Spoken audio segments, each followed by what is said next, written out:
NDA और INDI alliance में खींचतान बढ़ती जा रही है।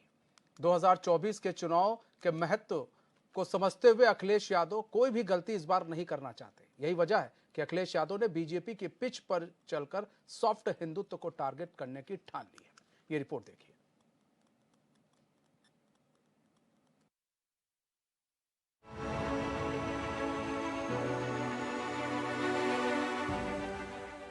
यूपी में लोकसभा चुनाव से पहले रोज कुछ न कुछ देखने और सुनने को मिल रहा है।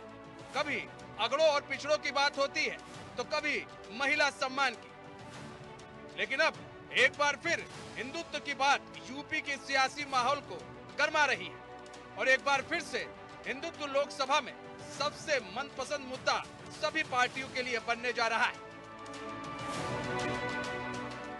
हिंदुत्व के पिच पर अखिलेश यादव बैटिंग करने को तैयार। नवरात्रि में अखिलेश वीआईपी सीटों पर उतार सकते हैं प्रत्याशी। यूपी की 80 लोकसभा सीटें जिस किसी ने भी जीत ली, केंद्र में सत्ता का रास्ता साफ हो जाएगा, यह सभी पार्टियों को पता है। यही वजह है कि एक बार फिर से सपा मुखिया सॉफ्ट हिंदुत्व के सहारे अपनी नैया पार लगाने में लगे हैं। यही वजह रही कि अखिलेश यादव लोकसभा की तैयारी की शुरुआत सीतापुर के नेमिशारण्य में प्रशिक्षण शिविर का आयोजन करके किया और अब कयास लगाए जा रहे हैं कि सपा नवरात्रि में यूपी की वीआईपी सीटों पर अपने प्रत्याशियों का ऐलान कर सकती है। इसके सहारे सपा सॉफ्ट हिंदुत्व का मैसेज दे सकती है। पार्टी भी इस नवरात्र में भारतीय जनता पार्टी के वीआईपी प्रत्याशियों के खिलाफ अपनी पहली सूची जारी कर देगी। जहां तक भारतीय जनता पार्टी के वीआईपी सीटों का सवाल है तो भारतीय जनता पार्टी ने एक आंतरिक सर्वे कराया जिसमें 7 सीटें ही भारतीय जनता पार्टी जीत रही है, जिनका काम अच्छा है। समाजवादी पार्टी समझती कि वही 7 सीटें भारतीय जनता पार्टी की वीआईपी हैं। समाजवादी पार्टी जल्द ही नवरात्र में इन सीटों पर प्रत्याशी घोषित करने का काम करेगी। स्वामी प्रसाद सनातन के खिलाफ कर चुके हैं अपनी आवाज मुखर। स्वामी के दिए गए डेंट को कैसे भरेगी सपा? सच पूछिए तो ये फारसी शब्द है और फारसी में इसका अर्थ होता है चोर, नीच, अधम। हम उसको धर्म कैसे मान सकते हैं? और यह ब्राह्मण धर्म को हिंदू धर्म कहा क्यों गया?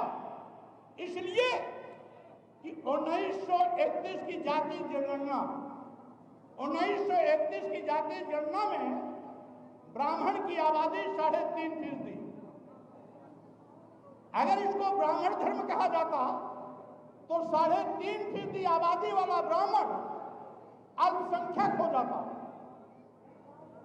3.5% वाला आबादी का ब्राह्मण अल्पसंख्यक हो जाता। इसीलिए अपने को बहुसंख्यक बनाए रखने के लिए क्षत्रियों को भी जोड़ लिया, वैश्यों को भी जोड़ लिया, शूद्रों को भी जोड़ लिया, जिससे कि हम बहुसंख्यक बने रहे। चालबाजी समझो। और इसीलिए हम जिसको हिंदू धर्म मानते हैं वो हिंदू धर्म ही नहीं, वो ब्राह्मण धर्म है।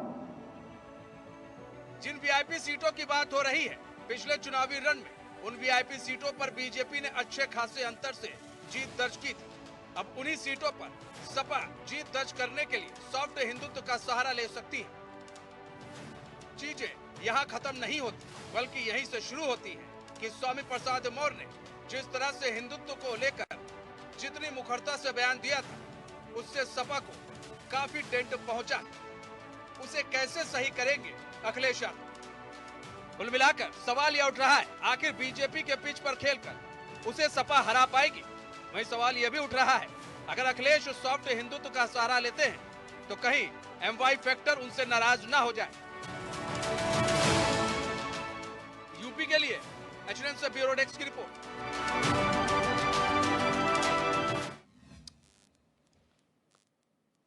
तो वीआईपी सीटों पर अपने प्रत्याशियों का ऐलान कर सकती है नवरात्रि में अखिलेश यादव सपा पार्टी। चलिए, कई सारे सवाल है, इसी बीच उन सवालों का हम जवाब जानेंगे। हमारे साथ हमारे मेहमान जुड़ चुके हैं। अनीता अग्रवाल जुड़ चुकी हैं, भाजपा प्रवक्ता। अनिल शर्मा जुड़ चुके हैं, कांग्रेस प्रवक्ता। वीरेंद्र शुक्ला जुड़ चुके हैं, सपा प्रवक्ता हैं और वरिष्ठ लीडर भी हैं।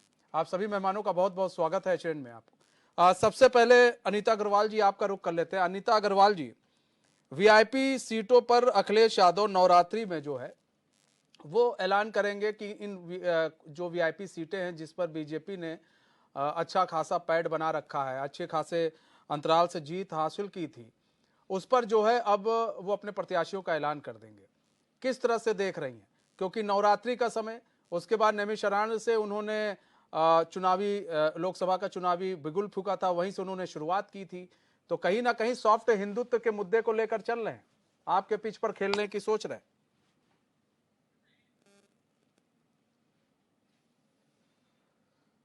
तो आपको बता दें, संपर्क टूट गया लगता है अनीता जी, अनीता अग्रवाल से हम दोबारा संपर्क साधेंगे। तो देखिए ये जो पूरा इस वक्त चल रहा है, पूरी पिक्चर को समझने की जरूरत है कि 2019 में जिस तरह से वीआईपी सीटों की बात हुई और वीआईपी सीटों पर भाजपा ने जीत हासिल की। आपको बता दें, वाराणसी से नरेंद्र मोदी ने जीत हासिल की थी।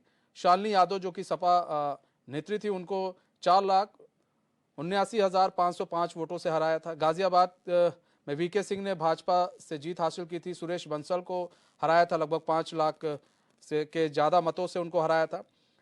मथुरा से हेमा मालिनी ने भाजपा से जीत हासिल की थी। कुंवर नरेंद्र सिंह रालोद को उन्होंने 2 लाख से ज्यादा मतों से हराया था। रामपुर में आजम खान ने जीत हासिल की थी, जयाप्रदा को हराया था, भाजपा की प्रत्याशी थी। 1 लाख से ज्यादा वोटों से आजम खान जीते थे। लखनऊ से राजनाथ सिंह ने जीत हासिल की थी। पूनम सिन्हा जो कि सपा की प्रत्याशी थी, उन्हें 3 लाख से ज्यादा मतों से हराया था। रायबरेली में सोनिया गांधी जीती थी, कांग्रेस की प्रत्याशी थी, उन्होंने जीत हासिल की थी। दिनेश प्रताप सिंह को हराया था जो कि भाजपा के नेता थे, 1 लाख से ज्यादा वोटों से हराया था। अगर हम अमेठी की बात कर लें तो स्मृति ईरानी ने वहां पर अपना परचम लहराया था। राहुल गांधी को 55,000 से ज्यादा मतों से हराया था। सुल्तानपुर की बात कर लें तो मेनका गांधी जो कि भाजपा की तरफ से चुनाव लड़ा था, उन्होंने जीत हासिल किया था।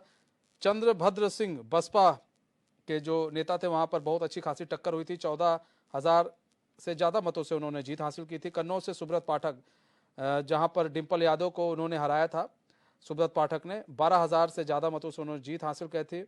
फैजाबाद से लल्लू सिंह ने भाजपा से जीत हासिल की थी। आनंद सेन सपा के जो प्रत्याशी थे, उनको हराया था, 65,000 से ज्यादा वोटों से हराया था।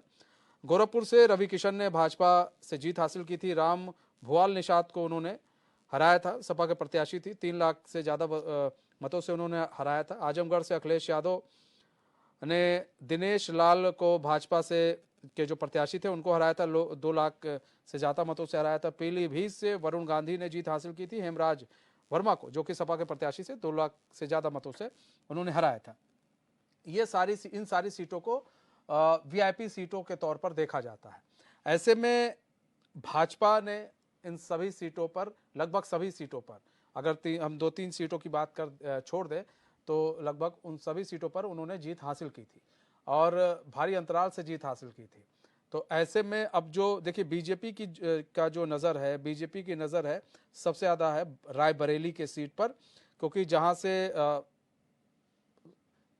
सोनिया गांधी जीतती आ रही हैं अक्सर, और ऐसे में रायबरेली की सीट पर बीजेपी की नज़र है। लेकिन इधर जो है सॉफ्ट हिंदुत्व की बात लेकर अब चल रहे हैं अखिलेश यादव, इसलिए नवरात्रि का समय उन्होंने चुना है। ऐसे में यह भी हो सकता है कि 9 माताओं के पूजा करते हुए भी अखिलेश यादव दिख जाए। वैसे दिखते नहीं, लेकिन अब चुनाव है तो कुछ भी हो सकता है, वो देखा जा सकता है। ऐसी तस्वीरें भी आ सकती हैं, कयास लगाए जा रहे हैं। लेकिन सवाल यह है कि एक तरफ तो आपको डेंट कर रहे हैं, कौन डेंट कर रहे हैं इनको, इन्हीं के नेता स्वामी प्रसाद मौर्य इनको डेंट कर रहे हैं, तमाम तरह के बयानबाजी कर रहे हैं, तमाम तरह के बयान दे रहे हैं। आपने देखा कि किस तरह से वो हिंदुत्व को लेकर बयान दे रहे हैं। तो हमारे साथ हमारे मेहमान एक बार फिर से दोबारा जुड़ चुके हैं, लाइन खराब हो गई थी। अनीता अग्रवाल जी, आप ही का रुख कर लेते हैं सबसे पहले। अनीता अग्रवाल जी, देखिए सबसे बड़ा सवाल ये है कि अब आपके पिच पर सपा जो है खेलना चाह रही है और हिंदुत्व को लेकर आगे चलने की वो कवायद में लगी है। अब नवरात्रि में वो वीआईपी सीटों पर वो अपने प्रत्याशियों का ऐलान भी कर देगी। नैमिषारण्य से उन्होंने लोकसभा चुनाव की जो शुरुआत थी वहां से की थी। तो सॉफ्ट हिंदुत्व को अब अखिलेश यादव जो है ज्यादा तवज्जो दे रहे हैं, किस तरह से देख रहे हैं? ये अच्छा है, देर आए दुरुस्त आए, कम से कम उनको हिंदुत्व की याद तो आई कि हिंदू भी कोई चीज है, वरना तो हिंदू को तो मानते ही नहीं थे, कुछ समझते ही नहीं थे कि हिंदू भी कोई है। हम तो खैर सबका साथ सबके विकास की बात करते हैं, सबको साथ लेके चलते हैं, लेकिन वो हमेशा कभी मुसलमान, कभी हिंदू, कभी कुछ क्योंकि उनको केवल चुनाव दिखता है। और हम लोग को हमेशा ही, हम लोग को कहते हैं आप हमेशा चुनाव के मूड में रहते हैं, भाजपा हमेशा चुनाव के मूड में रहती है, क्योंकि हमारा संपर्क जनता के साथ रहता है, वो चाहे कोई भी हो। उसमें हिंदू मुस्लिम की कोई बात नहीं है, हम सबके साथ सबका विकास, सबका विश्वास की बात करते हैं। और जहां तक चुनाव की बात है, वो हिंदुत्व को लेके चले, वो मुसलमानों को लेके चले, ये जनता अच्छे से जान रही है कि काम कौन कर रहा है और काम नीचे तबके तक किसने किया है, कौन कौन सी योजनाएं हैं जो सबको लाभ पहुंचा। उसमें किसी ऐसा नहीं कि हिंदू को लाभ पहुंचाओ, मुसलमानों को पहुंचाए, उन्होंने सबके लिए एक जैसा कार्य किया है। तो ये सब जनता को अच्छे से पता है, जनता को सब समझदार है, उसको समझाने की आवश्यकता नहीं है। कहते भी ये जनता है, सब जानती है। तो इसीलिए कम से कम उनको जो भी करना है, चाहे वो नवरात्र में करे, चाहे वो कृष्ण जी को लेके करे, चाहे वो राम जी को लेके करे, लेकिन ये वही है जिसको जनता ये भूली नहीं है, जहाँ काल सेवकों की मौत नहीं भूली है, लोग नहीं भूले हैं। सबको मालूम है कि काल सेवकों पे गोलियां किसने चलाई थी, किस पार्टी ने चलाई थी, आतंकवादियों के पक्ष मुकदमे किसने किए थे, कौन अपराधियों को रक्षण देता है, कौन उनको अपना मंत्री बनाता है, जनता सब जानती है, भूली कुछ नहीं है। आगे समय आएगा, जनता देखेगी। और सबसे बड़ी बात है कि बहुत अच्छी बात है कि उनको याद आ गया कि हिंदू ही कुछ है, कि हम उनको इसके लिए बहुत धन्यवाद देते हैं कि उनको याद तो आया कि हिंदू कुछ है। इसके लिए बहुत बहुत धन्यवाद समाजवादी पार्टी को। लेकिन अनीता अग्रवाल का बोनी का नेता उसका विरोध करता है और कल तक उसका समर्थन कर रहे हैं, बहुत अच्छी बात है कि उनको कहीं ना कहीं कुछ याद आया। ठीक है। अनिल शर्मा जी, अब एक सवाल है अनिल भाई, पहले छोटा सवाल है, जवाब दीजिएगा। क्या आपके वरिष्ठ लीडरों से अखिलेश यादव की कोई बात हुई है, सपा नेताओं की कोई बात हुई है? हाँ या ना में जवाब दीजिएगा सर, उसके बाद हम सवाल दूसरा लेंगे। किस संबंध में जी? किस संबंध में? यही मतलब सीटों को लेकर। देखिए, सीटों को लेकर वार्ता चल रही है सभी की, और इंडिया गठबंधन की बड़ी बैठक होने के बाद सीटों के बंटवारे पर डिसीजन होगा। लेकिन सर यहाँ तो नवरात्रि में, यहाँ तो सर अभी कुछ दिन बाद वो कुछ जो वीआईपी सीटें हैं उस पर वो अपने प्रत्याशियों का ऐलान कर देंगे। बहुत अच्छी बात है, कर दें, बुराई क्या है? देखिए, मैं आपको एक छोटी सी बात, इंडिया गठबंधन के जितने लोग हैं, जितनी भी पार्टियां हैं, सभी बड़ा दिल दिखाने वाली हैं।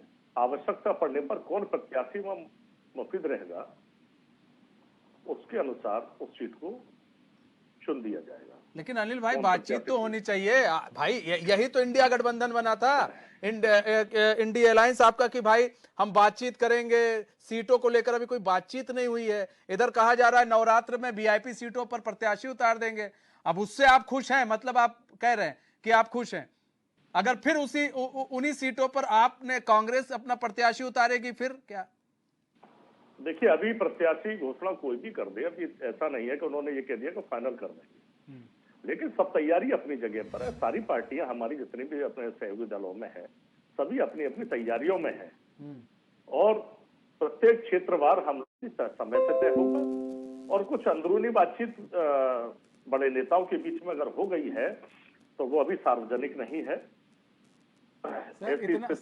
सर इतना तो हम लोग को पता चल जाता है कि अगर बातचीत होगी तो थोड़ा बहुत हम लोग के भी सूत्र काम कर लेते हैं, पता लग जाता है कि बातचीत हो रही है कि नहीं हो रही है। क्योंकि अब यहाँ पर तो इंडिया अलायंस की जब बातचीत हो रही है तो डंके की चोट पर आप लोग जैसे मिलने जा रहे हैं कहीं पर, तो अगर बातचीत होगी तो उसको छुप छुपा कर थोड़ी ना करेंगे। तो सर इतना तो पता ही लग जाता है। ठीक है, वीरेंद्र शुक्ला जी, वीआईपी सीटों पर अपनी दावेदारी अब आप लोग ठोकने जा रहे हैं कि भाई वीआईपी सीटों को हम लोग अब पूरी मजबूती के साथ लड़ेंगे, जीतेंगे। लेकिन 2019 के लोकसभा चुनाव में आप लोग की बड़ी दुर्दशा हो गई थी उन्हीं सीटों पर। मैंने तो कुछ सीटों का नाम भी गिना दिया, गाजियाबाद हो गया, वाराणसी हो गया, और कई मथुरा हो गई जहां से हेमा मालिनी थी। बड़ी दुर्दशा हो गई थी सर। तो ऐसे में कैसे, क्या रणनीति रहेगी आपकी? यहाँ तो सॉफ्ट हिंदुत्व को लेकर आप चल रहे हैं, लेकिन एक तरफ आपके नेता जो है हिंदू को गाली दे रहे हैं, तो कैसे चलेगा सर? ये दो बातें कैसे चलेंगी?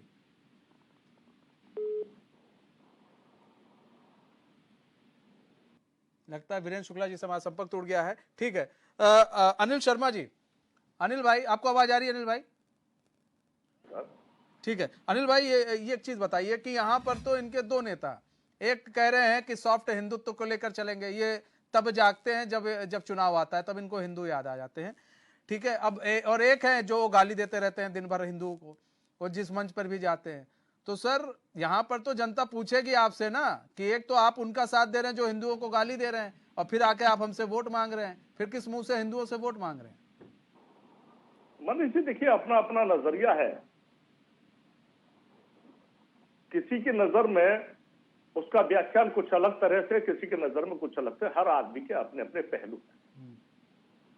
हिंदुत्व को किस नजरिए से देखा जा रहा है, और सारा हिंदुत्व कार्ड खेलने के ऊपर बीजेपी जो खेल कर रही है, भारतीय जनता पार्टी अगर ये हिंदुत्व की पार्टी है तो एक सवाल खड़ा होता है कि जब भारतीय जनता पार्टी का गठन अटल बिहारी वाजपेयी जी और आडवाणी जी ने जब किया था तो गांधीवादी और समाजवादी विचारधारा पर इसका गठन किया गया था, और जब हिंदूवादी शब्द को इन्होंने अपने बायलॉग से जब हटाया था तो आपको याद होगा, जानकारी कीजिएगा कि प्रोफेसर बलराज मधोग ने जब इन लोगों से अलग हटकर भारतीय जनसंघ को पुनर्स्थापित करते हुए पुनः रजिस्ट्रेशन कराया, जिसका चुनाव चिन्ह दीपक रखा।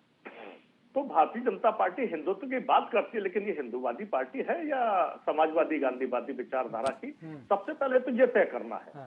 ठीक है, जनसंघ आज भी स्थापित है, जनसंघ को दरकिनार किया हुआ है इन लोगों ने। ठीक है, ठीक। तो पहले तो ये गांधी जी को मानने वाली पार्टी है या गॉडसे को मानने वाली पार्टी है? सर अब इससे काम नहीं होगा, अभी तो इसके अलावा एक कहानी और है। हाँ। ये एक तरफ हिंदू मुस्लिम पाकिस्तान करती है, और फिर वोटों की खातिर 3 तलाक के नाम पर, कभी पसमानदा मुस्लिमों के नाम पर, कभी सिया मुस्लिमों के नाम पर, अच्छा, कभी अच्छी तो बुनकर बात है मुस्लिमों के नाम पर। सर अच्छी उनके तो बात सामने है। आप ही घुटने लोग तो टेकिए। आरोप लगा रहे थे कि ये लोग हिंदू मुसलमान करती है, तो अच्छी बात है कि पसमानदा हो और भी मुस्लिम समाज हो, नहीं उसको ये जोड़ रही है। आरोप नहीं लगा रहे, सत्यता कहते हैं। हाँ, ठीक ये है, लोग जिस प्रकार का खेल खेलते हैं वो जनता से छिपा हुआ नहीं है। ठीक है सर। वीरेंद्र शुक्ला जी, वीरेंद्र भाई, एक तरफ तो जहां पर अब सपा जो है सॉफ्ट हिंदुत्व का कार्ड खेलने वाली है, नवरात्रि में आप ने चुना है कि भाई चलो जो वीआईपी सीटें हैं उस पर हम अपने प्रत्याशी उतार देंगे। नेमिसराण से आपने लोकसभा चुनाव का बिगुल फूका था, वहीं से आप लोगों ने शुरुआत की थी, सॉफ्ट हिंदुत्व को लेकर चलेंगे। लेकिन एक तरफ आपके नेता हिंदुओं को गाली देते हैं, तो सर ऐसे कैसे चलेगा? एक तरफ तो गाली दिया जा रहा है, एक तरफ कहा जा रहा है भैया आओ, तो आपसे जब लोग पूछेंगे तो क्या कहेंगे सर आप लोग? हमारे नेता समाजवादी पार्टी के राष्ट्रीय अध्यक्ष माननीय राष्ट्रीय अध्यक्ष अखिलेश यादव जी हैं, जिन्होंने सदैव हिंदुत्व की बात की, सनातन की बात की और सबको साथ लेकर चलने की बात की। उन्होंने कभी ये नहीं कहा कि हम किसी धर्म और मजहब के खिलाफ हैं। सारे मजहबों को लेकर चलने का नाम ही समाजवादी पार्टी है। वीरेंद्र भाई, ऐसा नहीं है, उन्होंने कई बार कहा है। उन्होंने रामचरितमानस पर भी उन्होंने भी सवाल उठाए हैं। जब सवाल पूछे गए थे एक बार, तब एक पत्रकार से पूछ लिया गया था उसकी जाति के बारे में, आप ही के नेता ने जाति वाति पूछ ली थी उसकी। तो मतलब जब ये चुनाव आया है तो उनको मजा आ रहा है कि हिंदुत्व कार्ड खेलेंगे। नहीं, ये कहीं हम कोई हिंदुत्व कार्ड नहीं खेलने जा रहे हैं। हम तो केवल जो है भारतीय जनता पार्टी को नेस्तनाबूद करने के लिए इस देश के राष्ट्रवादियों का कार्ड है, इंडिया के नाम से गठबंधन जो बना है, हम लोग उस गठबंधन के तहत पूरे राष्ट्र को साथ लेकर चलने का काम समाजवादी पार्टी कर रहे हैं। और समाजवाद में तो सारे धर्म, सारी जातियां सब समाहित हैं। समाजवाद से ही इस संसार के व्यक्ति की नींव शुरू होती है। व्यक्ति का व्यक्तित्व समाजवाद से ही। वीरेंद्र भाई, ये सभी पार्टियां कहती हैं। अभी बीजेपी से पूछेंगे तो वे भी यही कहेगी सारे जाति सारे धर्म के लोग हमारे यहाँ समाहित हैं। हम अनिल भाई से कहेंगे तो वो भी यही कहेंगे। अब भाई उससे इतर वो भी नहीं कह सकते हैं, उनके यहाँ भी सारे जाति सारे धर्म बताएंगे कि हमारे यहाँ भी सारे जाति सारे धर्म के लोग हैं। वो तो सभी पार्टियों में है। लेकिन तवज्जो किसको दी जाती है? जो दल हमारे सामंजस्य को, हमारी एमवाई फैक्टर कहीं नाराज ना हो जाए, एमवाई फैक्टर कहीं आपसे नाराज ना हो जाए अगर सॉफ्ट हिंदुत्व को लेकर चलेंगे। नहीं, एमवाई फैक्टर का नाराज होने का कोई मतलब ही नहीं है, क्योंकि सबको हम समाहित करके साथ चल रहे हैं। और हमारे नेता का तो नारा है कि यह पीडीए के साथ हम जो है अगड़े और अगड़ों को भी साथ लेकर चल रहे हैं। सर अगड़ों को कहाँ, पिछड़ों को तो लेकर चल रहे हैं। ठीक है। अनीता अग्रवाल जी देखिए पीडीए का नारा दे रहे हैं, और फिर बाद में अब इन लोग को हिंदुत्व की याद आ गई है। और एक तरफ स्वामी प्रसाद मौर्य, आपने सुना होगा किस तरह के वो बयान देते रहते हैं, रामचरितमानस को लेकर उठाते रहते हैं सवाल। अब तो चुनाव आ गया है, उस वक्त आपने देखा किस तरह से जब हिंदुत्व का ये मुद्दा उठा तो इनको मुंह की खानी पड़ी। आपका निकाय चुनाव में इन लोग के लिए बड़ी बदपिट गई। अब ऐसे में अगर इसी तरह रहा और बयानबाजी होती रही और स्वामी प्रसाद मौर्य को लोगों ने को लेकर जो सवाल किए, तो फिर ये लोग क्या जवाब देंगे। और हिंदुत्व अब आप लोग की जो पिच रही है उस पर तो अब अगर अखिलेश यादव खेलने लगेंगे तो आप लोग को नहीं लगता है आप लोग का वोट बैंक के ऊपर असर पड़ेगा? कोई वोट बैंक पे असर नहीं पड़ेगा। सबसे बड़ी बात है कि जनता अच्छे से जानती है कि इनके कितने चेहरे हैं। चुनाव के समय कौन सा चेहरा है, चुनाव के बाद कौन सा चेहरा है, जब राज्य में बैठते हैं, राज्य भी संभालते तो कौन सा चेहरा है, वो जनता सब जानती है। जनता को सब देखा हुआ है, ऐसा नहीं। उन्होंने मुलायम सिंह की सरकार भी देखी है, अखिलेश की सरकार भी देखी है, अब योगी की सरकार भी देख रहे हैं। तो इसलिए जनता ये जाके कह रहे जनता को हम समझाएंगे और जनता इन्हीं को समझाएगी। ये जनता को क्या समझाएंगे? क्योंकि मैंने कहती है ना, पब्लिक है, सब जानती है, पब्लिक बहुत समझदार है, वो बेवकूफ नहीं है। ये क्या समझाएंगे वहां जाकर? इसीलिए हम ये कहना चाहते हैं, जो ये कहते हैं कि हमने कभी हिंदू मुस्लिम वाली बात नहीं की। इन्हीं के नेता कहते थे कि हमारी योजनाओं में मुस्लिम लड़कियों का पहला अधिकार है, ये मुस्लिम लड़कियों के लिए है, ये उनके लिए है। और आजम खान जी को आप जानती है कि कैसे वो एक तरह से मुख्यमंत्री ही थे, मुलायम सिंह यादव वो भी एक मुख्यमंत्री थे, वो कैसे अधिकारियों के लिए कहते थे। तो भारत माँ को डाइन तक उन्होंने बोल दिया है, तो उसको भी उन्होंने चुप करके सुना है। और एक भैंस अगर खो जाती थी तो पूरा उनका पुलिस प्रशासन लग जाता था उसको खोजने में। तो आइए, जनता सब भूली थोड़ी, ऐसे जनता सब जानती है कि क्या था क्या नहीं है। ये सिर्फ एक दिखाना कि हाँ जी हम हिंदू के पिच में जाके खेलेंगे, अरे हिंदू ना पीछे ना मुझसे, ये सबका साथ, सबके विकास, सब पे विश्वास लेकर चल रहे हैं। पूरी जनता जो है इस समय, चाहे वो मुस्लिम हो, चाहे हिंदू हो, चाहे वो कोई हो, उस सब जानने के हमारे साथ कोई मतभेद नहीं किया गया है।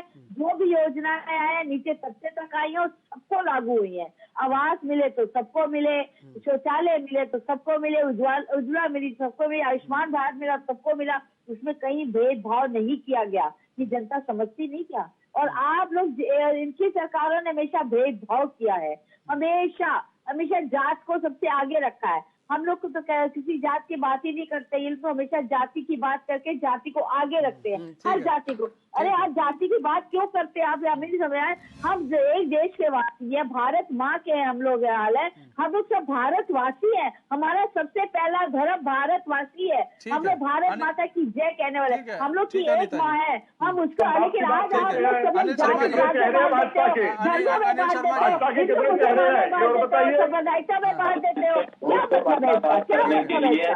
क्या जाते में बांट दो, अब धर्म में बांट दो, संप्रदायिकता में बांट दो, घर में बांट दो, क्यों वजह बताइए, क्यों बांट देते हैं? अनिता जी सवाल जवाब भी ले लेते हैं। एक साथ है, पढ़ते एक साथ है, काम एक साथ करते हैं, जाते एक साथ है, फिर इस तरह चुनाव के समय बंटवारा क्यों करते हैं आप लोग? ठीक है अनिता जी, जवाब भी ले लेते हैं। ठीक है अनिता जी।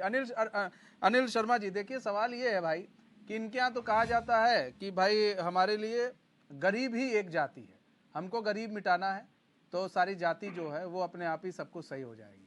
आप पीडीए लेकर चल रहा है, कोई ओबीसी आपके आप नेता आपके पकड़ लिए, राहुल गांधी बढ़िया एक ओबीसी को पकड़ लिए। हम लोग को तो अब ध्यान आ रहा है कि ओबीसी, पहली बार तो आप लोगों ने ओबीसी का जिक्र उठा दिया, इससे पहले कभी नहीं देखा गया। ठीक है, कोई बात नहीं, लेकिन अब जो जिस तरह से ओबीसी, एसटी, एससी को लेकर तमाम तरह की बातें चल रही हैं, विचार मंथन चल रहा है, आखिर क्यों? हम तो यहाँ पर हम तो यहाँ ये भी कह सकते हैं ना कि जो गरीब लोग हैं, जो गरीब जाति के लोग हैं, अगर हम इस तरह भी संबोधित कर दें तो कोई दिक्कत नहीं है कि उन लोगों को आगे नहीं बढ़ रहे हैं, उन लोगों को बढ़ाया जाना चाहिए। अब हम अगर हम इसको समाज को नहीं बांट रहे हैं, आप एसटी एससी करेंगे तो कल को जो ठाकुर है कहेंगे हाँ भैया ये एसटी एससी करते हैं, ये एसटी एससी हैं। तो हमारी विचारधारा थोड़ी अलग होकर अगर हम उस पर काम करें तो ज्यादा बेहतर नहीं होगा? अनिल शर्मा जी। मनीष जी, भारतीय जनता पार्टी जिस प्रकार का ढोंग करती है कि सबका साथ सबका विकास चुनाव के समय आता है, लेकिन 2017 के चुनाव में आपको याद होगा सरेआम मंचों से खुलेआम इस बात को ऐलान किया जाता था कि हमने उत्तर प्रदेश के अंदर किसी मुसलमान को टिकट नहीं दिया। 403 सीटों में किसी मुसलमान को टिकट नहीं दिया। हमने मुसलमानों पर भरोसा नहीं, ये विश्वासघाती लोग हैं और पूरे हिंदुत्व के नाम पर पूरे आवाम से वोट लिया। लेकिन जैसे ही उत्तर प्रदेश की सरकार बनती है, सबसे पहले मोहसिन रजा जी को वक्फ बोर्ड का मिनिस्टर बनाया जाता है। एक ऐसे डिबेट में भाजपा के विधायक महोदय बैठे हुए थे, मैंने जब उनसे ये सवाल किया तो उनका एक जवाब था, बोले भाई वक्फ बोर्ड के लिए तो किसी न किसी मुसलमान को तो लेना था। समझिए पूरी आवाम के साथ आपने धोखा किया हिंदुत्व के नाम पर वोट मांगकर। दूसरी बात, मैंने एक बात का जवाब और दे दीजिए, जब कुंभ मेले के मंत्री समाजवादी पार्टी की सरकार में मोहम्मद आजम खान कमांड संभाल सकते हैं, तो वक्फ बोर्ड की मिनिस्टर कोई हिंदू क्यों नहीं हो सकता? आपको पूरा जवाब, तो उनके पास जवाब नहीं था इस बात का। ये उत्तर प्रदेश की जनता नहीं, पूरी देश की जनता के साथ भाजपा जो धोखा करती है, गांधीवादी और समाजवादी विचारधारा पर बनी हुई भारतीय जनता पार्टी अपने आप को हिंदुत्व कार्ड खेलते हुए शुरू से लगातार आप देख लीजिए, ये हिंदू मुस्लिम पाकिस्तान के अलावा तीसरी अगर बात करते हो, इनके बड़े नेताओं के साथ भी बैठ लीजिए, हिंदू मुसलमान पाकिस्तान इनके मुखारबिन से अगर ना निकले तो उनके पास भाषण देने के लिए शब्द नहीं होते हैं। ये आज सर्वधर्म संवाद की बात सबके सबका साथ सबका विकास कब से आया? चुनाव से पहले तो इनने कभी नहीं कहा। 2014 के चुनाव से कभी इनको याद आया कि सबका साथ सबका विकास? ये दोगली पार्टी है, डबल चेहरे हैं इस पार्टी के। की बात कभी सुनी नहीं आज तक। अरे हमने सबकी सुनी है, केवल मन की बात करते हैं, जन की बात नहीं करते, केवल अपने मन की बात करते हैं। अनिल भाई एक चीज है ना, प्रधानमंत्री जी कभी एक भी प्रेस कॉन्फ्रेंस किए हैं पूरे 9.5 साल में? अनिल भाई एक सुनिए ना, केवल मन की बात, और वो भी जबरदस्ती सुनवाई जाती है सरकारी विभागों द्वारा। आप मत सुनिए ना उसको, कोई आपको कह रहा, ठीक है। लेकिन अनिल भाई ये भी तो है कि आप ये देखिए कि आप कह रहे हैं कि 2014 के बाद से हिंदू मुस्लिम की बातें हो रही हैं। अच्छा, ये भी आप बराबर करते हैं, ठीक है, मेरी बात का काम करते हैं, बिल्कुल ठीक कह रहे हैं। लेकिन आपने नहीं देखा है कि 2014 के बाद से सबसे ज्यादा विपक्ष हिंदुओं को टारगेट कर रहा है?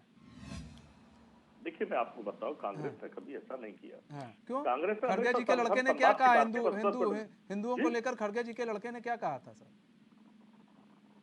खड़गे जी के बेटे आधिकारिक कांग्रेस के नेता नहीं। अच्छा सर, क्या है सर वो कर्नाटक में? ठीक है, क्या खड़गे जी ने कुछ कहा या नहीं? तो उसका खंडन किया गया। जी ने कुछ कहा या पवन खेड़ा जी ने कुछ कहा? स्टालिन को लेकर कहा गया। क्यों आपके यहाँ राहुल गांधी नहीं बताते रहते हिंदुत्व की अलग अलग ज्ञान और परिभाषा नहीं बताते रहते? अरे वो तो कहते हैं मंदिरों में लोग छेड़ने जाते हैं लोगों को, तो मंदिरों में शासक कहते हैं कि जो मंदिर जाते हैं ज्ञान और अलग अलग वो ज्ञान नहीं दिया जाता। राहुल गांधी ने बोला कि राहुल गांधी कांग्रेस के नेता नहीं है, राहुल गांधी कांग्रेस के नेता नहीं है। अरे आप बताइए, राहुल गांधी कांग्रेस की है कि नहीं है? कांग्रेसी नेता है कि नहीं है? इधर आपके भाजपा के प्रदेश अध्यक्ष कहते हैं, अनीता जी एक सेकंड, गाय को हम तो गाय का मीट खाते हैं, कोई हमें रोक सके तो रोक ले। गाय का बीफ का सबसे बड़ा व्यापार बीजेपी के नेता करते हैं। वो ये कह रहे हैं सर, वो ये कह रहे हैं। लेकिन आप भी ये देखिए ना कि 2014 के बाद से सबसे ज्यादा हिंदू मुसलमान को लेकर आप लोगों ने मुखर होकर आप लोग बोल रहे हैं। बीजेपी जितना नहीं बोल रही होगी उससे ज्यादा आप लोगों ने इस तरह की बयानबाजी दे दी है, चाहे यहां पर रहकर देते हो चाहे विदेश में जाके आपके नेता देते हो। इस बात पर भी आप लोग को मंथन करना चाहिए सर। और यही वजह रही है 2 बार लोकसभा चुनाव आप जो हारे ना सर।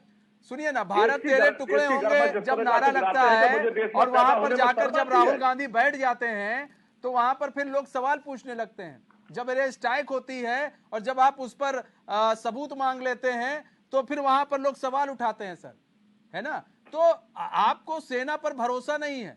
चीन की बात आप करते हैं कि चीन अंदर आ गया है, आपकी बात भी लोग मान लें, लेकिन यहां पर सवाल यह है जब राहुल गांधी से पूछा जाता भैया ये बता दो किस गांव में किस जगह चीन अंदर आया है, उनके पास सर जवाब नहीं होता है। मनीष जी, जब आपके क्षेत्र में हम जाएं और आपके क्षेत्र में जब आप ही के क्षेत्र के लोग ये बताने लगे कि यहाँ ये स्थिति पैदा हुई है, उसको स्पष्ट किया गया। तो अनिल भाई, उसके लिए पर्याप्त सबूत भी तो होना चाहिए। हमसे कोई आले वाले कुछ भी बता दे, हम बोल देंगे जाके। हमसे आप बोल दें, आज कुछ बोल दें तो हम आके यहाँ पर टीवी हम उसकी जानकारी नहीं लेनी चाहिए।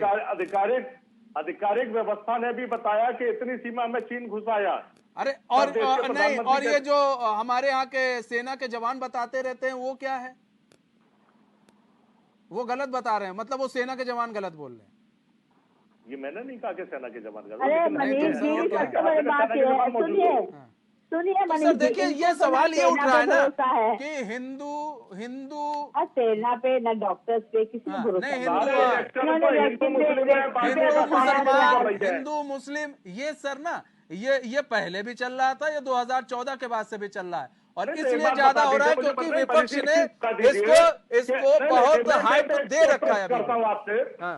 एक बात बताइए मुझे, अगर अखिलेश यादव जी ने ये कहा कि हम जो है नवरात्रों में देवी पूजन करेंगे या कन्या पूजन करेंगे, तो क्या ये जरूरी है कि हर बार मीडिया दिखाए? चुनाव आते मीडिया दिखाना स्टार्ट कर दे, उससे पहले क्या कन्या पूजन उनके घर में नहीं होता है? सुनिए, अखिलेश यादव कोई छोटे मोटे नेता नहीं है, वो उत्तर प्रदेश के पूर्व मुख्यमंत्री रह चुके हैं। अगर वो कोई भी जरा से भी कुछ करेंगे ना तो मीडिया कवरेज वो पा जाएंगे। तो सर ऐसा नहीं है, आज तक नहीं दिखा है, आज तक वो ईदी मनाने चले जाते हैं। सुन लीजिए सर, ईदी मनाने चले जाते हैं, होली कितना मनाते हैं, और बात रही उसकी सर इफ्तियार पार्टी कर लेते हैं, लेकिन कितना नवरात्रि पूजा करते हैं जरा आज तक तो ना दिखा। इफ्तिकार पार्टी तो बीजेपी के नेता नहीं करते। ठीक है, नहीं तो सर वो लोग नवरात्रि भी करते हैं तो वो भी दिखा देते हैं, वो नवरात्रि करते तो वो भी दिखाते हैं। तो ऐसे में सर ना फिर सवाल उठता है। नहीं वही सवाल मैं बता दूं, वही सवाल मीडिया के लोग जो करते हैं उठता है ना, ट्रोल करते हुए। अनिल भाई ये है कि ऐसा नहीं है कि वो गलत है, आप इफ्तियार पार्टी कर रहे हैं गलत है, अच्छी बात है, करना चाहिए, लेकिन आप जब चुनाव आता है सॉफ्ट हिंदुत्व की बात करते हैं तो लोग पूछते हैं कि आप ये बताइए, आप जब एक पत्रकार आपसे जब सवाल पूछता है तो आपने उससे जाति के बारे में क्यों पूछी कि तुम्हारी जाति क्या है, पहले ये बताओ क्यों पूछा? ये लोग सवाल पूछते हैं, और उनको क्यों कहना पड़ा कि नहीं जी मैं शूद्र हूं, और तमाम तरह की बातें क्यों कहनी पड़ी अखिलेश यादव को? तो सर ये सारी चीजें फिर उठती हैं, फिर सवाल उठते हैं अनिल भाई। नहीं, एक चीज और है, इस बात का उठता है सवाल देश में इस बात का नहीं उठता है कि कहाँ पे है। जी वीरेंद्र जी, हाँ हेलो जी बोले आप बोले। हमने कहा सवाल इस बात का नहीं उठता कि अखिलेश यादव जी ने ये कहा कि बिजली की उपलब्धता नहीं हो रही है, नए है कहीं पे पावर प्लांट नहीं लगाए जा रहे हैं, नए हॉस्पिटल नहीं बन रहे हैं, लोगों को शिक्षा की ओर शिक्षा नहीं मिल रही है। तो इस बात का सवाल जब अखिलेश यादव जी उठाते हैं तो उस पर चर्चा नहीं होती है, लेकिन अखिलेश यादव जी लगातार अपने बचपन से ही वीरेंद्र भाई देखिए ऐसा है ना वीरेंद्र भाई, चर्चा सब पर होती है, लेकिन नजर आपकी किस पर पड़ती है वो आप जानिए। अनिल शर्मा जी से पुरानी पेंशन को लेकर अनिल भाई पुरानी पेंशन पर भी चर्चा हुई है मेरे यहाँ। अब हो सकता है उस दिन आप ना रहे हो, पुरानी पेंशन को लेकर भी चर्चा हुई है सर, और ऐसा नहीं, आपको भी मालूम है मैं हर विषय को लेकर बैठता हूँ, ये आपसे कुछ छुपा नहीं है। सवाल मनीष जी है कि कितने चैनलों पर उसको दिखाए, कितनी प्रिंट मीडिया कितने दिखा रहे हैं। चर्चा इस बात की होनी चाहिए कि ये समाज कैसे जुड़ेगा, इस समाज को कैसे, इस देश को कैसे आगे बढ़ाया जाएगा। इसके बजाय हम अगर जो है जातियों पे चर्चा करेंगे, हम केवल समाज पे चर्चा करेंगे, हम केवल मजहब पे चर्चा करेंगे, तो कैसे है ये देश चलेगा? ये बताएंगे आप? ये देश चलेगा है कि ये जब हम 100 डायल करेंगे, ये देश चलेगा जब हम एम्बुलेंस जो है घर घर पहुँचाने का काम करेंगे, चर्चा आप लोग बना देते हैं। सुनिए, अगर स्वामी प्रसाद मौर्य अगर हिंदू को गाली देंगे तो क्या ये चर्चा का विषय नहीं है? रामचरितमानस के प्रतिलिपियां नहीं, सुनिए, रामचरितमानस की प्रतिलिपियां जलवाई जाएंगी तो ये चर्चा का विषय नहीं है? ब्राह्मणों को गाली दिया जाएगा, ये चर्चा का विषय नहीं है? जो राम का नाम लेता था उस लंका में भी है, राम के नाम लेने वाले लोग थे, और आज इस समाज में भी, और जब यहाँ पे जहाँ पे दशरथ जी का राज था वहाँ भी बहुत सारे राक्षस थे। तो ये तो एक अलग की विषय हो गया कि हमारे समाज में मानते हैं आप उनको राक्षस की श्रेणी में रखते हैं, है ना? नहीं, बिल्कुल जो है उनको अगर उनको सनातन से कोई दिक्कत है। राहुल गांधी जी का पोस्टर बहुत बड़ा बनवाकर राक्षस प्रवृत्ति का दिखाकर ये बीजेपी साबित क्या करना चाहती है? जो पोस्टर चलवा रहे हैं बीजेपी वाले, उस पर क्या कहेंगे? उसके बाद फिर नरेंद्र मोदी को और अमित शाह को फिर भी पोस्टर हुआ है, जुमला कहा गया उनको। भाई जुमलेबाज तो जो लोग हैं, जो खुद ही लोग कहते हैं कि हमने जुमला बोला। ठीक है, हम जवाब भी ले लेते हैं। अमित शाह जी ने खुलेआम कह दिया 15 लाख का जो मामला था वो जुमला था। ठीक है अनीता जी, जुमला खुद ही बोलेंगे तो जुमलेबाज तो है नहीं, लेकिन एक चीज है, वीरेंद्र शुक्ला जी ने एक चीज बहुत अच्छी कही कि मतलब उन्होंने माना ये जो कह रहे हैं स्वामी प्रसाद मौर्य हिंदू को लेकर, क्योंकि सपा के अंदर कुछ लोग हैं जो मुखर होकर बोल रहे हैं, और अच्छी बात है कि आप तो चुनाव लड़ रहे हैं, आप हिंदू हैं। नहीं, हमारे राष्ट्रीय अध्यक्ष जी की पत्नी सांसद डिम्पल जी ने भी कहा कि हम हिंदू हैं और सबसे पहले उठ के सुबह भगवान की ही पूजा करते हैं। तो हम लेकिन लोग सर तो वो फिर स्वामी प्रसाद मौर्य जैसे लोगों को कैसे क्यों बर्दाश्त कर रहे हैं? वीरेंद्र भाई, आप बड़े वरिष्ठ लीडर हैं सपा में, हम आपको अच्छे से जानते हैं, बावजूद इसके क्यों बर्दाश्त किया जा रहा है? आप नहीं बोलते हैं, आप तो शुक्ला हैं, आपको तो बोलना चाहिए। नहीं, हमारे यह नेता बोल रहे हैं, हमारे नेता यह लगातार इस बात पे है कि नहीं, हम तो यह समाज में सबको साथ लेकर चल रहे हैं, किसी एक विचारधारा को तो लेकर चलने का काम ही नहीं है। सारे वीरेंद्र भाई आप भी अपने मोहल्ले में तीर छोड़ दिया मनीष जी ने, आप तीर छोड़ दिया क्या? शुक्ला तो आप बोलेंगे। हाँ एक सेकंड मनीष जी, हाँ, हम ये कहना चाह रहे हैं कि सबसे पहले एक जो हिंदुत्व को गाली दे, जो सनातन को गाली दे, वो इन्हीं की पार्टी के लोग क्यों होते हैं? हमें नहीं समझ में आता कि ये इतनी छूट क्यों देते हैं, जो सनातनों को सीधे सीधे गाली देने लगते हैं, हिंदुत्व को गाली देने लगते हैं, रामायण को बोलने लगते हैं, भारत माता को डैड बोलने लगते हैं, आतंकवादियों के पक्ष में मुकदमे करने लगते हैं। संतों को गाली देने वालों को भी बीजेपी गलबैया करती है, इनको बताइए ना क्यों? क्यों ओम प्रकाश राजभर को जो संतों को गाली देते हैं सुनिए, उनको अपने पास बिठाते हैं मंदिरों में, और कहते हैं कि आज मंदिर में खुद जा रहे हैं, कहते हैं मंदिर में जाने वाले लड़कियों को छेड़ते हैं। अब बताइए, अब वो ऐसी भाषा बोलते हैं, आपके नेता है बड़े, वो आप कहते कांग्रेसी नेता नहीं है। अरे खड़गे बेटा कांग्रेस का नेता नहीं है तो राहुल गांधी का नेता है, और उनकी बेटी आज की भारतीय जनता पार्टी में पूरी तरीके से शॉर्ट मैचिंग से सर समझ नहीं आया, कहने वालों को आप सदन में रखते हैं, एक एक करके बोलते हैं, शॉर्ट मैचिंग से सर समझ में नहीं आएगा कौन क्या बात रख रहे हैं। ठीक है, अनिता जी हो गया। प्रधानमंत्री रमेश बिधूड़ी खुलेआम सदन में खड़े होकर एक धर्म का अपमान करते हैं। ठीक है, ये सर धर्म संवाद का देश है, केवल एक धर्म की बात ना करें, दूसरे धर्म का अपमान आपके नेता करें, उनको रोकिए ना। अरे अब तो सबका साथ सबके विकास की बात करते हैं, और अरे कर दिया सबका साथ सबका विकास, कहीं कोई विकास नहीं कर रहे, केवल विकास कर रहे हैं आप चंद्रों का, अडानी अंबानी जैसी कंपनियों का, बाकी विनाश का काम कर रही है भाजपा। रमेश में नहीं भाजपा चाहिए, यूपी और बिहार वालों को निकाल के बाहर करेगा। रमेश बिधूड़ी की हैसियत है उनकी, भारतीय जनता पार्टी के रोकिए ना उन्हें, यूपी बिहार वालों को निकाल के बाहर करेगा। बीजेपी के नेता कितनी हैसियत है बताने का कोई काम करेगा। ठीक है, अनिल भाई ठीक है, आ रहे वीरेंद्र भाई आते हैं, वीरेंद्र भाई आ रहे हैं, एक मिनट अनिता जी ठीक है सर, मैडम ठीक है, एक मिनट, वरना शॉर्ट मैचिंग से समझ में नहीं आएगा, शॉर्ट मैचिंग से समझ में नहीं आएगा। ठीक है वीरेंद्र भाई एक मिनट ना, अनिल भाई ये यूपी बिहार की आप बड़ी बात कर रहे हैं, क्या बात मतलब यूपी बिहार का क्या बात कर रहे हैं आप? वो रमेश बिधूड़ी जी ने कहा यूपी बिहार वालों को दिल्ली से निकाल देंगे, हाँ क्या तरीका ये? अरविंद केजरीवाल ने यूपी बिहार के लोगों के लिए क्या कहा था आपको मालूम है? दिल्ली के मुख्यमंत्री जी ने बोला था कि यूपी बिहार के लोग आकर दिल्ली को गंदा करते हैं, जब आपके मुख्यमंत्री ने बोला था। और सर एक चीज बताएगा अनिल भाई ये सुनिए ना, अनिल भाई सुनिए ना, याद होगा उन्होंने अनिल भाई ना आपकी कब्र है, आपने धर्म का अपमान किया, अनिल भाई सुनिए ना, इस तरह से बेटियों के साथ अत्याचार किया। ठीक है अनिता ठीक है, लेकिन अनिल भाई जानते हैं क्या, ना आप कम रहे, ना ही बीजेपी कम है, ना ही सपा कम है। अब ऐसे में अब यहाँ पर अगर हम यूपी की बात करें 80 लोकसभा सीट में, देखिए अक्सर ये चर्चा उठती रहती है कि आप जो है, अगर सपा ने आपको अपनी साइकिल पर जैसा कि कह रही हम बैठा चुके हैं, लेकिन अब घुमा नहीं रही है, अभी तक दिख नहीं रहा है कि सपा आपको कहीं घुमा भी रही है। यहाँ पर तो सीटों का ऐलान भी कर रही है, आप लोगों का तो अभी समझ नहीं आ रहा है कि आप लोग अब करेंगे क्या।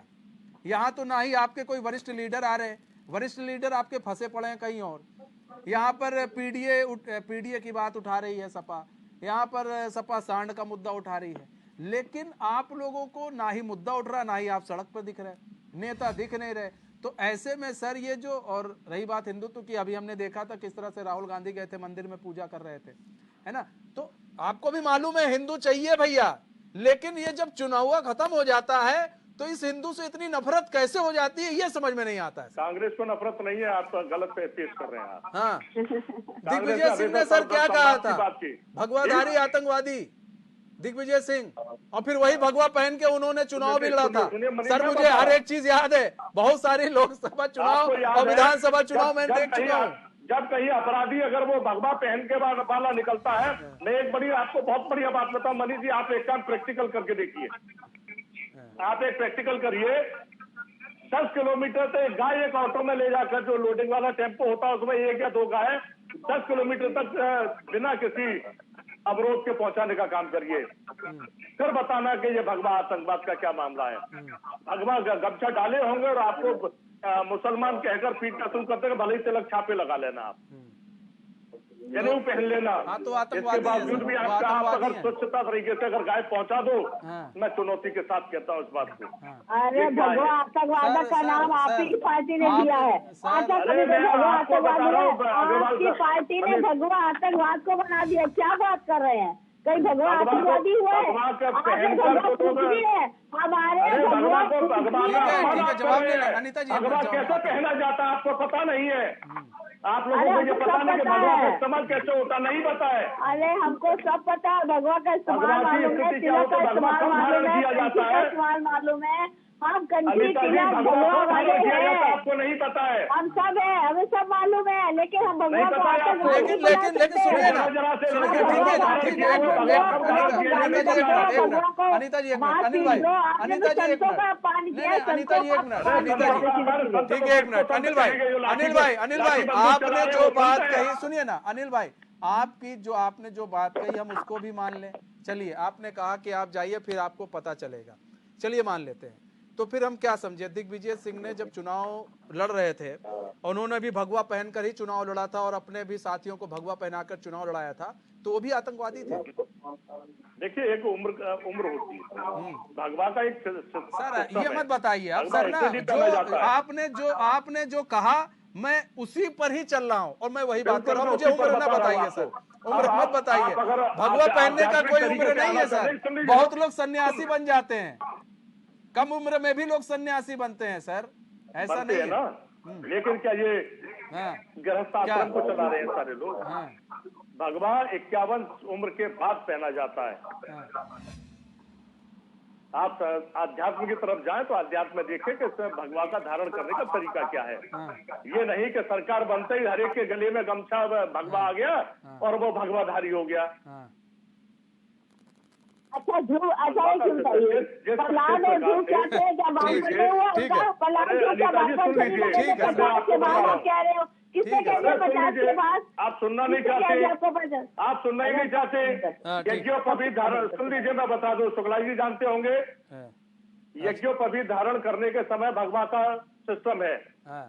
ब्राह्मण का गर्भ से 8वें वर्ष में, वैश्य का 12वें वर्ष में। हमारा धार्मिक वस्त्र कहा जाता है ना भगवा, की नहीं कहा जाता? बिल्कुल, सुन लीजिए मैं बता रहा हूँ उसका। नहीं सर, वो सबको मालूम है धार्मिक वस्त्र है कि नहीं, ये बताइए। अरे धार्मिक वस्त्र, लेकिन धार्मिक ये नहीं कि हर समय धार्मिक पहन लीजिए जाए। सर धार्मिक वस्त्र है ना, उसका तरीका है। अरे धार्मिक है ना, बस हम यही सुनना चाह रहे थे। ठीक है, अरे भैया बात ये है, क्यों नहीं है? मैं आपको पूरी बात बता रहा हूँ, इनको मालूम ही नहीं होगा अनिता जी को कि कब कब भगवा धारण किया जाता है, यज्ञोपवीत संस्कार कैसे होता है इनको पता नहीं होगा।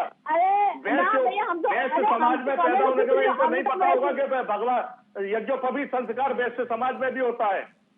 आपको शायद मालूम है, ब्राह्मण से भी ताल्लुक है हमारा, क्या होती है? ब्राह्मण से भी ताल्लुक है हमारा, बेसिक ताल्लुक होने का मतलब ये नहीं कि आप सारी व्यवस्था जानते हो। ये मत कहिए, ये मत कहिए हमें, का क्या व्यवस्था आपको पता ही नहीं होगी। ऐसा मत बोलिए। ब्राह्मण में होने का मतलब ये नहीं कि आप। और सबसे बड़ी बात बता दें आपको, सुन लीजिए, हम तो सबसे पहले भारतवासी है, भारत की संतान है, भारत माँ की संतान है, इसलिए हमसे इस तरह की बात ना करना। हम हिंदू की बात करते हैं ना मुसलमान की बात करते हैं, हम भारतवासी की बात करते हैं। हम पहले हम वासुदेव कुटुंबम वाले हैं। हम ठीक है वीरेंद्र शुक्ला जी, ठीक है अनिता जी, ठीक है वीरेंद्र शुक्ला जी, ठीक है ठीक है ठीक है अनिता, धर्म में बांट देते, संप्रदाय में बांट देते। ठीक है, बांटने का काम बीजेपी करती है, जातियों बांटने का काम बीजेपी नहीं किया। ठीक है सर, हमेशा किया आपने। जाति तो उसी वक्त बढ़ गया था सर। अनिल भाई, जाति उसी समय, सुनिए ना अनिल भाई, जिस दिन संविधान लिखा गया और लागू हुआ ना, उसी बात से जाति बढ़ गई थी। संविधान की प्रतियां जलाने का काम सबसे पहले संविधान को अस्वीकार करने का काम और क्या नाम है, उसी दिन से वो हो गई थी, सब कुछ हो गया था, जाति बढ़ गई। ठीक है वीरेंद्र शुक्ला जी। वीरेंद्र भाई, अब बात तो ये है कि भाई हिंदू हिंदू करने से क्या हिंदू आपकी ओर आ जाएंगे? अक्सर देखा जा रहा है हिंदुओं की नाराजगी जो है स्वामी प्रसाद मौर्य के बयान से कुछ ज्यादा ही है। अब ऐसे में उनको आप कैसे अपनी ओर लाएंगे? मनीष जी, ये बताइए कि हमारे राष्ट्रीय अध्यक्ष माननीय अखिलेश यादव जी क्या हैं? वो तो कहते हैं हम शूद्र हैं, और वो हिंदू बोलते ही नहीं, वो शूद्र बोलते रहते हैं सर।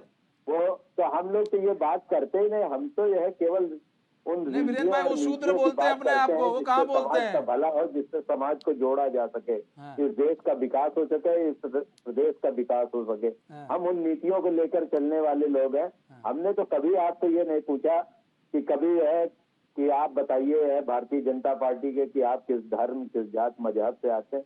हमने तो यह जब भी है काम सिर्फ एक है, समाजवादी पार्टी का नारा है, प्रदेश का विकास हो, देश का विकास हो और इस समाज का विकास हो। सर ये नारा ना सभी पार्टियां देकर चलती हैं, लेकिन बाद में फिर वही जाति धर्म पर ही आती है लड़ाई। अगर हम कह रहे हैं, सुनिए ना, समाजवादी पार्टी एक युवा नेता के रूप में, सुनिए जब अखिलेश यादव मुख्यमंत्री बन रहे थे सर, सुनिए ना, जब अखिलेश यादव, वीरेंद्र भाई सुन लीजिए, वीरेंद्र भाई, ये पूछा गया, वीरेंद्र भाई सुनिए, वीरेंद्र भाई, यादव जी ने तो किस जात के लोग उसमें जाएंगे? सुनिए ना वीरेंद्र भाई, सुनिए ना, ये जब अखिलेश यादव जब मुख्यमंत्री बने ना, तो सबसे ज्यादा खुशी हम लोग को हुई थी। हम लोग सोचे चलो एक युवा मुख्यमंत्री बनेगा और कुछ तो होगा, कुछ बेहतर होगा और वो देखने को मिलेगा। मायावती ने भी ऐसा नहीं है, लॉ एंड ऑर्डर पे बड़ा कंट्रोल किया था, बड़ा काम उनका भी ठीक ही ठाक चल रहा था अपने हिसाब से। हम लोगों ने जब सोचा कि चलिए ठीक है, आई है सपा आई है तो देखा जाएगा कि भैया युवा मुख्यमंत्री हैं, सबसे पहले ब्रेक भी कर दिया था हम लोगों ने, खबर बड़ा अच्छा लग रहा था। लेकिन सर ग्राफ जो क्राइम का बढ़ा ना, तब सर हम डर लगने लगा और फिर ये सोचने लगे कि अब क्या होगा अब आगे। सर तो नारा नहीं है, बात है उस पर आप लोग कितना खड़े उतर रहे हैं। आज जब सवाल पूछा जाता है तो एक एक्सप्रेस वे लेकर आप बताते हैं, एक आप बता देते हैं क्या, एक आपने जो स्टेडियम बना दिया है, एक जो स्टेडियम बना दिया है सर, उसके बारे में बता देते हैं आप लोग। हमने नए शिक्षण संस्थान देने का काम किया। हमने कितने शिक्षण संस्थान दे दिए सर ने? आपसे बोलेंगे तो आप 108, 100 ये गिनाएंगे, 3-4 चीजें गिनाएंगे, 108, 100 और ये, इसके अलावा कुछ नहीं है। एक नया मुकाम बनाने का काम किया। हमने उत्तर प्रदेश में ट्रांसगंगा सिटी और सरस्वती सर दंगे भी खूब बड़े थे बनाने का, सर दंगे भी खूब हुए थे वीरेंद्र भाई, दंगे भी खूब हुए थे। तो वीरेंद्र भाई दंगे भी खूब हुए थे। अब सवाल ये है ना कि अब इन सब चीजों को जब जनता के बीच में जाते हैं, में जाए तो ये देखेंगे जहाँ पर ये भारतीय जनता पार्टी की सरकार जहाँ पे नहीं होती है, वहाँ पे इन्हीं के कार्यकर्ता दंगा करने ये हो गया सर, ये बहुत पुरानी बात हो गई है सर। कब तक आप जनता को आप लोग इस तरह बरगलाते रहेंगे सर?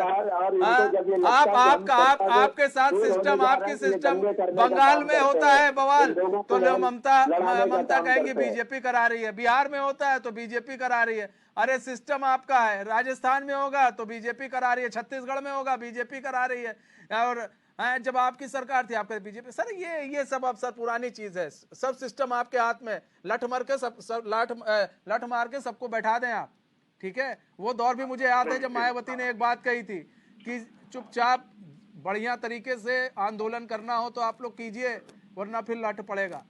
तो वो भी शासन हमने देखा है, आपका भी देखा है, बीजेपी का तो देख ही रहे, ठीक है। अनीता अग्रवाल जी देखिए, सबसे बड़ी चीज ये कि भाई ये बार बार जो हिंदू की बात आती है तो ये लोग कहते हैं भाई हिंदू पर आप लोगों ने कॉपीराइट थोड़ी ना कर रखा है। हम कब कहते हैं, हम तो कहते हैं सबका साथ सबके विकास की वासुदेव कुटुंबकम वाले हैं। ये तो हिंदू मुस्लिम के पास तो कुछ है ही नहीं, सिवाय हिंदू मुस्लिम तरह के, या जाति को बांट दो या धर्म को बांट दो, इनके पास है क्या? इनके पास कुछ है नहीं कहने के लिए। सबसे बड़ी बात है, इनके समय में लड़कियों ने स्कूल जाना बंद कर दिया था और अच्छे से मालूम है कि स्कूल लड़के जा नहीं पाती, शौचालय तक नहीं थे। जब आपने मजाक बनाया